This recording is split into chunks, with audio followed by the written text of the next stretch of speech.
আসসালামু আলাইকুম viewers, welcome back to my channel Afra cutting centre. আপনারা সবাই কেমন আছেন? আশা করি সবাই ভালো আছেন। আমি আলহামদুলিল্লাহ অনেক ভালো আছি। আবারও চলে আসলাম নতুন আরেকটি কাটিং ভিডিও নিয়ে। আজকে আমি আপনাদের সাথে শেয়ার করব খুব সহজভাবে এই কুর্তি সিস্টেমের কামিজ কাটিং ও সেলাই। এই এক ভিডিওতেই আমি আপনাদেরকে কাটিং এবং সেলাই করে দেখাবো। তো ভিডিওটি কিন্তু না টেনে শেষ পর্যন্ত দেখতে হবে, তাহলেই আপনারা এই সুন্দর ডিজাইনের কামিজটি তৈরি করতে পারবেন। তো আর কথা না বলে চলে যাই কামিজ কাটিংয়ে। তো এখানে আমি বিশাল থ্রি পিসের কাপড় নিয়ে নিয়েছি। জামার কাপড়টা আপনারা চাইলে কিন্তু যে কোনো কাপড় দিয়ে করতে পারেন, গজ কাপড় অথবা থ্রি পিস দিয়ে। তো এখানে আমি কাপড়টাকে প্রথমে 2 ভাঁজে ভাঁজ করে নিচ্ছি। তো আপনারা একটু খেয়াল করুন যে আমি কাপড়টাকে কিভাবে ভাঁজ করছি। 2 ভাঁজে ভাঁজ করে নেওয়ার পর খোলা সাইডটা কিন্তু আমি নিচের দিকে রেখেছি, মানে আমার সাইডে রেখেছি খোলা অংশ এবং বন্ধ অংশটা রেখেছি অপর পাশে। তো এখানে খোলা অংশ থেকে আমি প্রায় 2 ইঞ্চি পরিমাণে কাপড়, উপরের যে কাপড়টা আছে এই কাপড়টা ভাঁজ করে নিচ্ছি এবং নিচের কাপড়টা রাখছি হচ্ছে 1/2 ইঞ্চি পরিমাণে, মানে এই কাপড়টুকু আমি এক্সট্রা বাড়তি রাখছি। যেহেতু আমি এই অংশটুকু ভাঁজ করে সেলাই দিয়ে ডিজাইনটা করব, এই ডিজাইনটা হবে হচ্ছে আপনারা যে কুর্তি সিস্টেমের জামাগুলো দেখতে পান বা বানান, ওই জামা সিস্টেমটা হবে। তো এখানে আমি সামনের দিকে হচ্ছে 2 ইঞ্চি এবং নিচের কাপড়টা রেখেছি হচ্ছে 1/2 ইঞ্চি পরিমাণে, এক্সট্রা বেশি রেখেছি। তো এখন উপর দিক থেকে আমি মানে কামিজটি কাটিং করার জন্যে 1/2 ইঞ্চির চাইতেও কম কাপড় আমি সুন্দরভাবে সমান করে মার্ক করে তারপরে কাপড়টুকু আমি কেটে নিয়েছি। অবশ্যই কিন্তু সমান করে কাপড়টা কাটতে হবে, তাহলে কিন্তু সেলাই করতে সুবিধা হবে এবং জামাটি সেলাই করার পর সুন্দর হবে।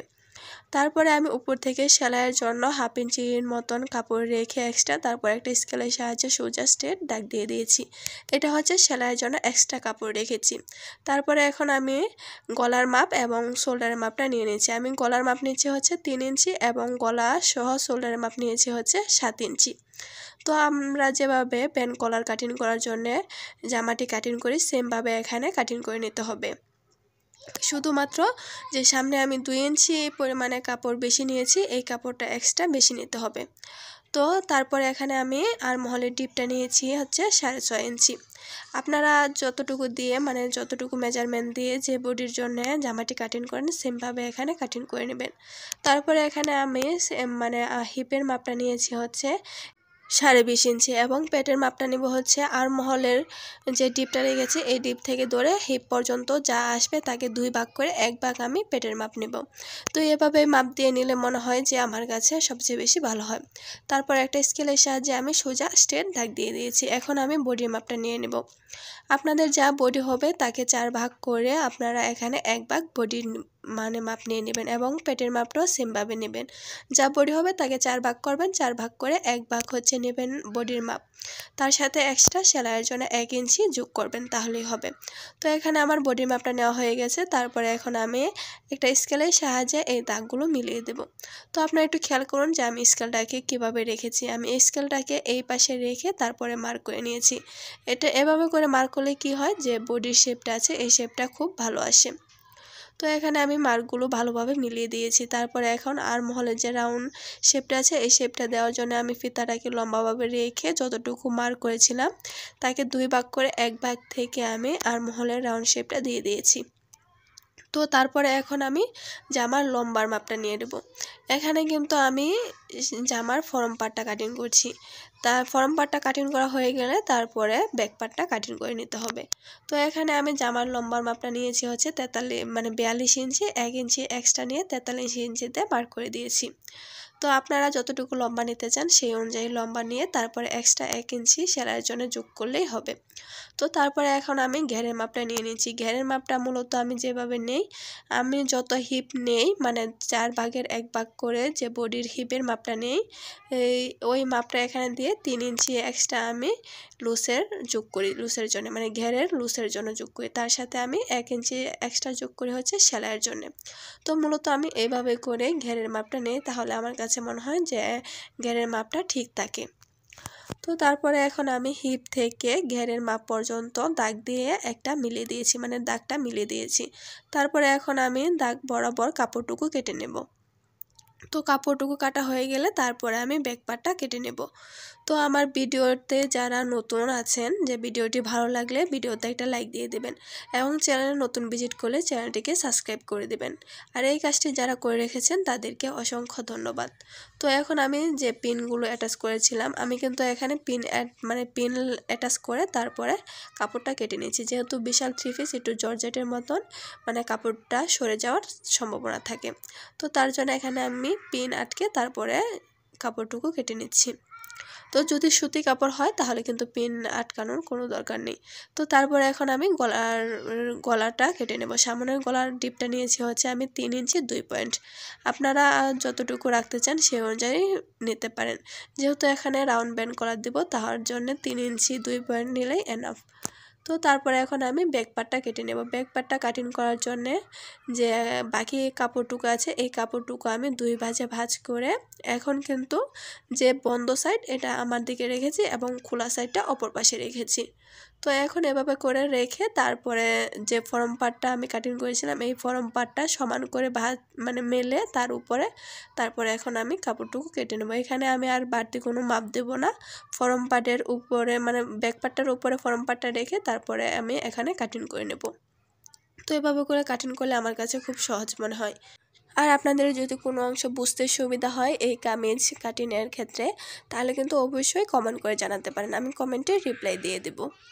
তো এই তো আমার কামিজটা কাটিং করা শেষ। এখন আমি যে জামাটার তালপাট কেটে নেব। ফর্ম পার্টে আমি তালপাট কেটে নেব। আর যে অংশতে আমি মার্ক করেছিলাম হিপের অংশ এবং পেটের অংশ, এই অংশগুলোতে আমি ছোট ছোট করে কাট করে দিয়েছি যাতে সেলাই করার সময় বুঝতে সুবিধা হয়। তো এখন আমি জামাটার তালপাট কেটে নেব। পিছন থেকে ব্যাক পার্টটাকে সরিয়ে তারপরে হাতার বগলের তালপাটটা কেটে নেব। আপনারা যদি চান তাহলে তালপাট কাটতে পারেন, যদি তালপাট না কাটেন তাতেও কোনো সমস্যা নেই। যদি তালপাট কাটেন তাহলে দেখবেন যে জামার বগলের নিচের যে অংশটুকুর যে একটা ফিটিং এই ফিটিংটা অনেক ভালো আসে। তো এখানে আমি হাতা কাটিং করার জন্য আমি 4 ভাঁজে ভাঁজ করে একটা কাপড় নিয়ে নিয়েছি। এই কাপড়টা আমি হাতাটা লম্বা রাখবো হচ্ছে 12 ইঞ্চি এবং 1 ইঞ্চি সেলাইয়ের জন্য এক্সট্রা। তো এরকমভাবে আমি হাতাটা কাটিং করে নেব। সাধারণত আপনারা যেভাবে হাতা কাটিং করেন সেমভাবে এখানে কাটিং করে নেবেন। আর যদি কোনো ডিজাইন দিতে চান তাহলে আপনারা এখানে ডিজাইন দিয়ে তারপরে হাতাটি কাটিং করে নিতে পারেন আপনাদের ইচ্ছে অনুযায়ী। তো এখানে আমি সুন্দর একটা হাতাতে একটা ডিজাইন দিব। আর এই হাতার ডিজাইনের ভিডিওটা আমার চ্যানেলে অলরেডি আপলোড দেওয়া আছে, আপনারা চাইলে কিন্তু দেখে আসতে পারেন। আপনাদের দেখার সুবিধার জন্য আমি এই ভিডিও ডেসক্রিপশন বক্সে লিঙ্ক দিয়ে দেব। তো এখানে আমি নর্মালিভাবে হাতাটি কাটিং করে নিয়েছি, তারপরে হাতাতে আমি ডিজাইন দেব। তো এখানে কিন্তু আমি হাফ হাতা রেখেছি, 12 ইঞ্চি লম্বা রেখেছি। আপনারা আপনাদের প্রয়োজন মতো এখানে লম্বাটা নিয়ে নিতে পারেন। তো হাতাটা কাটিং করার সময় আমি হাতার উপরে যে মিডলটা আছে এই মিডলে ছোট্ট করে একটা কাট করে দিয়েছি যাতে সেলাই করার সময় বুঝতে সুবিধা হয় এবং হাতাটা তালপাট কাটতে সুবিধা হয়। তো এখন আমি হাতাতেও তালপাট কেটে নেব। আর এই তালপাট কাটা এবং কামিজ কাটার কিন্তু খুব সহজভাবে নতুনদের জন্য একদম সহজভাবে দেখানো হয়েছে যে কীভাবে কামিজ কাটতে হবে এবং হাতার তালপাট কাটতে হবে। এই ভিডিওগুলো আমার চ্যানেলে আপলোড দেওয়া আছে, আপনারা চাইলে কিন্তু আমার চ্যানেলটাতে ঘুরে আসতে পারেন, আশা করি ভালো লাগবে। তো এখন আমি হাতাটাও তালপাট কেটে নিচ্ছি, কাটা হয়ে গেছে। এখন আমি চলে যাব সেলাই করতে। তো আমি আপনাদেরকে এই ডিজাইনটুকু সেলাই করে দেখাবো। তো আপনারা যারা কামিজ সেলাই করতে পারেন তারা তো অবশ্যই সেলাই করতে পারেন, যারা সেলাই কাজের আইডিয়া আছে তারাই কিন্তু যে কোনো ডিজাইন একবার দেখলেই এই ডিজাইনটি তৈরি করতে পারেন। আর আমি তো একদম সহজভাবে দেখাচ্ছি, যে কেউ দেখলে আশা করি যদি ভালোভাবে মনোযোগ সহকারে দেখে তাহলে এই কুর্তি সিস্টেমের কামিজটি কাটিং করতে পারবে।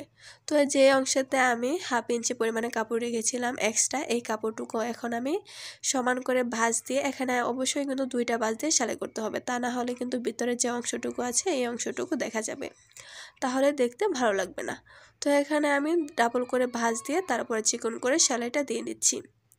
এই চিকন করে ভাঁজ দেওয়ার সেলাইটুকু থাকবে হচ্ছে ডান পাশে, আর বাম পাশেটা থাকবে একটু চওড়া করে, যেভাবে শার্টে বা আপনারা কুর্তি সিস্টেমের জামাগুলোতে দেখতে পান। তো ওরকম সিস্টেমটাই আমি করে দেব, শুধু সামনে হালকা নিচ দিক দিয়ে অল্প কিছু ভাড়া রাখবো আর পুরোটাই আমি সেলাই দিয়ে অ্যাটাচ করে দেব। তো আপনারা দেখতে থাকুন ভিডিওটি, তাহলেই বুঝতে পারবেন, শেষ পর্যন্ত দেখলে অবশ্যই বুঝতে পারবেন। তো এই তো আমার সেলাইটা করা হয়ে গেছে। এখন আমি ওই চওড়া অংশটুকু সেলাই করে নেব, মানে বাম পাশের চওড়া অংশটুকু সেলাই দিয়ে দেব, মানে যেরকমভাবে আমরা যে বাটন প্লেটগুলো সেলাই করি। তো এই তো দেখতে পাচ্ছেন যে অংশটুকু আমি 2 ইঞ্চি পরিমাণে চওড়া করে রেখেছিলাম, ওই অংশটুকু এখন আমি প্রথমে একটা ছোট করে ভাঁজ দেব, তারপরে আরেকটা চওড়া করে ভাঁজ দিয়ে তারপরে সেলাইটা করে নেব। চওড়া করে ভাঁজ দিয়ে সেলাই করলে কী হয় যে এই জিনিসটা দেখতে বেশি সুন্দর লাগে। আর আপনাদের যদি কাপড় কম থাকে তাহলে আরেকটু চিকন করেও ভাঁজ দিয়ে সেলাই করতে পারেন, মানে 1.5 ইঞ্চি পরিমাণে কাপড় রেখে ভাঁজ দিয়ে সেলাই করতে পারেন, তবে একটু চওড়া করে ভাঁজ দিয়ে সেলাই করলে দেখতে অনেক সুন্দর লাগে। তো এরকমভাবে কিন্তু আমি পুরোটাই আপনাদেরকে ভিডিওতে দেখাচ্ছি, আমি কোনো অংশই কাট করিনি, হয়তো একটু হালকা করে স্পিড বাড়িয়ে দিয়েছি, কিন্তু কোনো অংশই আমি কাট করিনি, আপনাদেরকে পুরোটাই দেখানোর চেষ্টা করেছি, যাতে আপনারা ভিডিওটা দেখলে মানে সম্পূর্ণ বুঝতে পারেন। তো এই তো আমার সেলাইটা করা হয়ে গেছে, আপনারা দেখে নিশ্চয়ই বুঝতে পারছেন। আর আপনারা চাইলে কিন্তু এখানে বাটন অ্যাটাচ করে, মানে যেরকমভাবে ব্লাউজের মাঝে বাটন প্লেট মানে সেলাই করে তারপরে করা হয়, এরকমভাবেও রাখতে পারেন, তাহলে পুরোটা অংশই কিন্তু ফাড়া রাখতে হবে, কোনো অংশই কিন্তু সেলাই দিয়ে অ্যাটাচ করা যাবে না। তো এই অংশটুকু আমি অ্যাটাচ করব, তার জন্য প্রথমে আমি মানে সমান করে ভাঁজ দিয়ে তারপর দেখে নিচ্ছি। তো মেশিনের মাঝে ভালোভাবে ভাঁজ দিয়ে বসানো যাচ্ছিল না, তার জন্য আমি ফ্লোরে চলে আসছি। তো এখানে আমি প্রথমে একটা পার্ট ভালোভাবে বসিয়ে মানে বিছিয়ে নিয়েছি। এটা হচ্ছে গিয়ে আমি যে পার্টটা প্রথমে বিছিয়েছি এটা হচ্ছে গিয়ে ডান পাশের, এখন যে পার্টটা আমি দিচ্ছি এটা হচ্ছে বাম পাশের। এই অংশটুকু একটু খেয়াল রাখতে হবে, তাহলে কিন্তু জামাটা সেলাই করার পর দেখতে অনেক সুন্দর লাগবে। আর যদি উলটপালট হয়ে যায় তাহলে দেখা গেছে এই জিনিসটা দেখতে ভালো লাগবে না, জামাটি সেলাই করা হবে কিন্তু দেখতে ভালো লাগবে না। তো এখন আমি গলার ডিপটা নিয়ে নিচ্ছি, এখানে আমি গলার ডিপটা নিচ্ছি হচ্ছে 6.5 ইঞ্চি, আপনারা আপনাদের প্রয়োজন মতো এখানে নিয়ে নিতে পারেন। তো 6.5 ইঞ্চিতে ডিপ নিয়ে আমি এখানে একটার উপর আরেকটা রেখে ভালোভাবে পিন দিয়ে আটকে নিচ্ছি, যাতে সেলাই করার সময় সুবিধা হয়। তো এখানে আমি সব মানে কিছু পরিমাণে পিন 4 থেকে 5টা পিন অ্যাটাচ করে দেব, তাহলে দেখবেন সেলাই করার সময় এই অংশটুকু আর ছুটে ছুটে যাবে না, সেলাই করা তাড়াতাড়ি হবে এবং সুবিধা হবে। তো এখানে আমি মাঝ বরাবর কিছুটা অংশ ফাঁকা রেখে ভালোভাবে পিন অ্যাটাচ করে নিচ্ছি, তারপরে নিচ দিক দিয়ে আমি কিছুটা পরিমাণে ফাড়া রাখবো। এই অংশটুকু আমি ফাড়া রেখেছি হচ্ছে 7.5 ইঞ্চি এবং এক্সট্রা নিয়েছি হচ্ছে সেলাইয়ের জন্যে, এক্সট্রা নিয়ে তারপরে আমি 8.5 ইঞ্চিতে এখানে মার্ক করে দিয়েছি। তো এখানেও আমি একটা পিন দিয়ে এই অংশটুকুকে আটকে নেব। তো পিন দিয়ে আটকানো হয়ে গেলে তারপরে আমি আপনাদেরকে সেলাই দিয়ে দেখিয়ে দিচ্ছি যে কিভাবে সেলাইটা দিতে হবে। অবশ্যই কিন্তু যেভাবে আটকাবেন যাতে নিচের যে ডান সাইডে যে অংশটুকু আছে এই অংশটুকুর সাথে ভালোভাবে আটকে। তো এখন আমি সেলাইটা দিয়ে দেব। তো এখানে কিন্তু একটু লক্ষ্য রেখে সেলাইটা দিতে হবে, এবং এরকমভাবে সেলাইটা দিতে হবে যাতে নিচের অংশটুকু মানে বেরিয়ে না আসে, নিচের অংশটা যাতে সেলাইটা দিয়ে আটকে যায়। তো এখানে আমি প্রায় 2 সুতো পরিমাণে ফাঁকা রেখে তারপরে সেলাইটা দিয়ে দিচ্ছি, তাহলে দেখা গেছে যে দেখতে অনেকটাই সুন্দর লাগছে। তো এরকমভাবে আমি সবগুলো পিন আস্তে আস্তে খুলে নেব এবং সেলাইটা দিয়ে আটকে দেব। তো আবারও বলছি, আপনাদের কোনো অংশ যদি বুঝতে সুবিধা হয় অবশ্যই কিন্তু কমেন্ট করে জানাবেন, আমি কমেন্টে রিপ্লাই দিয়ে দেব। আর আপনাদের কমেন্টগুলো পড়তে কিন্তু আমার খুব ভালো লাগে, অবশ্যই কিন্তু আপনারা কমেন্ট করে জানাতে পারেন। আর এখানে কিন্তু আমি আস্তে ধীরে সেলাইটা করছি যাতে নিচের অংশতে সেলাইটা আটকে যায়। তো এরকমভাবে একটু খেয়াল রেখে সেলাইটা করতে হবে। আর যে কোনো ডিজাইন করার আগে কিন্তু অবশ্যই কিন্তু একটু খেয়াল রেখে সেলাইটা করলে দেখা গেছে যে একবারে সেলাইটা বারবার খুলতে হয় না, একটু দেখে শুনে সেলাইটা দিলেই কিন্তু হয়ে যায়। তো এই তো আমি যে অংশে মানে 7.5 ইঞ্চি পরিমাণে যে ফাঁকা রেখেছি এই অংশতে এসে তারপর ভালোভাবে ব্যাগ স্টিক দিয়ে আটকে নিচ্ছি। যদি আপনার দেখা গেছে সেলাই শেষ করার পরে ভালোভাবে ব্যাগ স্টিক না দেন তাহলে দেখা গেছে যে সেলাইটা খুলে যাওয়ার সম্ভাবনা থাকে। তো এই তো আমার সেলাইটা দেওয়া হয়ে গেছে, দেখতেই পাচ্ছেন এই অংশটুকু কতটা সুন্দর হয়েছে। তো এর মাঝখানে কিন্তু আমি বাটন অ্যাটাচ করে দেবো যাতে দেখা যায় এরকম যে এখানে মানে বাটন প্লেট সেলাই করে তারপরে বাটনগুলো বসানো হয়েছে। তো এরকমভাবে আমি বাটনগুলো এখানে বসিয়ে দেব। তো উপরেও আমি ভালোভাবে ব্যাগ স্টিক দিয়ে এই সেলাইটাকে আটকে নিচ্ছি। তো এই তো সেলাইটা আটকানো হয়ে গেলে তারপরে এখানে আমি রাউন্ড ব্যান্ড কলার দিয়ে দেব, অ্যাটাচ করব। তো আপনাদের সাথে এই রাউন্ড ব্যান্ড কলারটাও সেলাই করা দেখায়। তো এর আগের ভিডিওতে একটা ভিডিওতে আমি কিন্তু রাউন্ড ব্যান্ড কলার কিভাবে কাটিং করতে হবে একেবারে ডিটেলসে আমি দেখিয়ে দিয়েছি, যারা রাউন্ড ব্যান্ড কলার কাটিং করতে পারেন না, এই রাউন্ডগুলো সুন্দর হয় না, তাদের জন্য অনেক হেল্পফুল হবে। চাইলে আপনারা দেখে আসতে পারেন। আর এই ভিডিও ডেসক্রিপশন বক্সে কিন্তু কিছু কিছু ভিডিও লিঙ্ক দেওয়া থাকবে, আপনারা যদি দেখতে চান তাহলে কিন্তু দেখে আসতে পারেন। তো এখানে আমি ফরম পার্ট এবং ব্যাক পার্টটাকে রেখে শোল্ডার অ্যাটাচ করে নিলাম। শোল্ডারে এখানে আমি একটা সেলাই করে দেখিয়ে দিয়েছি, আপনারা অবশ্যই কিন্তু ডাবল করে সেলাই দিয়ে নেবেন। তো শোল্ডারের যে বাকি অংশটুকু আছে, একটু কোনা বেরিয়ে আছে, এই অংশটুকু আমি সুন্দর করে কাট করে দিয়েছি যাতে সেলাই করার সময় সুবিধা হয় এই অংশটুকু, তাহলে আর বেরিয়ে আসবে না। তো এখন আমি এই গলার অংশটুকুকে ভালোভাবে বসিয়ে তারপরে এখানে মাপ দিয়ে নিচ্ছি যে আমাদের কলারটা কত কাটতে হবে। তো এখানে প্রায় 15 ইঞ্চি এসেছে। তো এখন আমি এখানে একটা বক্রম নিয়ে নিয়েছি, এই বক্রমটার মাঝখানেও আমি পিন দিয়ে আটকে নিচ্ছি যাতে দুইটা বক্রমই সমান থাকে, যাতে কাটিং করার সময় এই মানে নড়াচড়া না হয় এবং একটা ছোট বড় না হয়ে যায়। এই বক্রমটার লম্বা নিয়েছি হচ্ছে আমি 18 ইঞ্চি এবং চওড়া নিয়েছি হচ্ছে 4.5 ইঞ্চি। এখন এক পাশ থেকে আমি 3 ইঞ্চিতে মার্ক করে দিয়েছি এবং অপর পাশ থেকে আমি মানে উপরে 3 ইঞ্চি মার্ক করে দিয়েছি। এখন এই পাশ থেকে 3 ইঞ্চি মার্ক করেছি, এই মার্ক থেকে অপর পাশে যে 3 ইঞ্চি মার্ক করেছি এই মার্কটার সাথে আমি একটা রাউন্ড দিয়ে মিলিয়ে দেব। তো আপনাদেরকে আমি কলম দিয়ে দাগ দিয়ে দেখিয়ে দিচ্ছি যাতে বোঝা যায়, অন্য চক দিয়ে দেখা গেছে যে এই মার্কটুকু ভালোভাবে ভাসছে না। তো এখানে আমি সুন্দরভাবে কলম দিয়ে আপনাদেরকে মার্ক করে দেখিয়ে দিয়েছি। তো আমাদের এখন কলারটা মাপ দিয়ে তারপরে কেটে নিতে হবে। তো এখানে কলারটা মাপ দিয়ে নিচ্ছি আমি, দেখুন কিভাবে মাপ দিচ্ছি, এরকমভাবেই কিন্তু ধরে ধরে তারপর মাপটা দিতে হবে। তো আমাদের এসেছিল হচ্ছে প্রায় 15 ইঞ্চি। তো এখন আমি 15 ইঞ্চিতে মার্ক করে দিয়েছি। এখন আমি চওড়াটা নেব হচ্ছে কলারের 1 ইঞ্চি করে। তো আপনারা চাইলে আর একটু বাড়িয়েও নিতে পারেন অথবা কমিয়েও নিতে পারেন। তো 1 ইঞ্চি করে মার্ক করে দেখা গেছে যে এই অংশটুকু সুন্দর হয়, বেশি চওড়া হয় না, বেশি মানে যে কোনো দেখা যায় না, একদম পারফেক্ট থাকে। তো আমি পুরোটাতেই 1 ইঞ্চি করে মার্ক করে দিয়েছি। এখন আমি এই কোণার দিক দিয়ে অল্প কিছুটা পরিমাণে মানে একটু রাউন্ড শেপ দিয়ে দিয়েছি যাতে এই কলারের শেপটা অনেক সুন্দর আসে। তো এখন আমি মার্ক বরাবর এই কলারটাকে কাটিং করে নেব। কাটিং করা হয়ে গেলে তারপরে একটা কাপড়ের সাথে অ্যাটাচ করে নেব। তো আপনারা যদি ধৈর্য সহকারে ভিডিওটা দেখেন তাহলে কিন্তু আপনারা একটা ভিডিওতেই কামিজের ডিজাইন এবং রাউন্ড ব্যান্ড কলার কাটিং এবং সেলাই শিখে নিতে পারবেন। তো এখানে আমি একটা টুকরা কাপড় নিয়ে নিয়েছি, এই কাপড়টাও আমি এরকম বা মানে এই কলারের মতোই এর চেয়ে কিছুটা পরিমাণে এক্সট্রা কাপড় নিয়ে লম্বা মানে কেটে নিয়েছি। তো তারপরে এখন আমি বক্রমটাকে ভালোভাবে বসিয়ে তারপরে পিন দিয়ে আটকে নেব। আপনারা চাইলে এখানে আয়রন দিয়েও বসিয়ে নিতে পারেন, যেহেতু আমার কাছে এখন ফিউজন বক্রমগুলো ছিল না, আমি অন্য বক্রম দিয়ে কাজটা করছি, তার জন্য এখানে আমি আয়রন দিয়ে বসিয়ে নিতে পারিনি। তো তার জন্য এখানে আমি পিন দিয়ে অ্যাটাচ করে নিচ্ছি।